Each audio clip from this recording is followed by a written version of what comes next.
మనలో చాలామంది ఇష్టంగా తినే వంటకాల్లో చపాతీ ఒకటి. వైద్యులు సైతం చపాతీ తింటే ఆరోగ్యానికి మంచిదని చెప్తారు. బరువు తగ్గాలని భావించే వాళ్ళకి చపాతీ తింటే ఎన్నో ఆరోగ్య ప్రయోజనాలు ఉన్నాయి. మనకు బయట లభ్యమయ్యే గోధుమ పిండిలో సాధారణంగా మైదా కలుపుతూ ఉంటారు. అయితే ఇలా మైదా యాడ్ కాని గోధుమ పిండి తీసుకుంటేనే ఆరోగ్యానికి మంచిది. ముడి గోధుమలు పట్టించుకొని ఆ పిండితో చపాతీలు చేసుకుంటే ఆరోగ్యానికి చాలా మేలని వైద్యులు చెబుతున్నారు. అయితే జ్వరం సమస్య వేధిస్తూ ఉంటే ఆ సమయంలో చపాతీ తిన్నా మంచిదే. చపాతీ శరీర ఉష్ణోగ్రతలు క్రమబద్ధీకరిస్తుందని కూడా వైద్యులు చెబుతున్నారు. అయితే చపాతీలు తరచూ తీసుకోవడం వల్ల అజీర్తి సమస్య, మలబద్ధకం, గ్యాస్ సమస్యలు దూరం అవుతాయి. చపాతీల్లో తక్కువ సంఖ్యలో క్యాలరీలు ఉంటాయి. ప్రతిరోజు 3 చపాతీలు మించి తినకపోవడమే మంచిదని ఆరోగ్య నిపుణులు కూడా తెలియజేస్తున్నారు.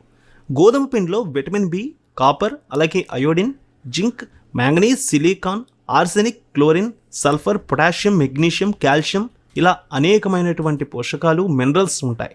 అందుకే దీనివల్ల లాభాలు ఎక్కువ. డయాబెటిక్ పేషెంట్స్కి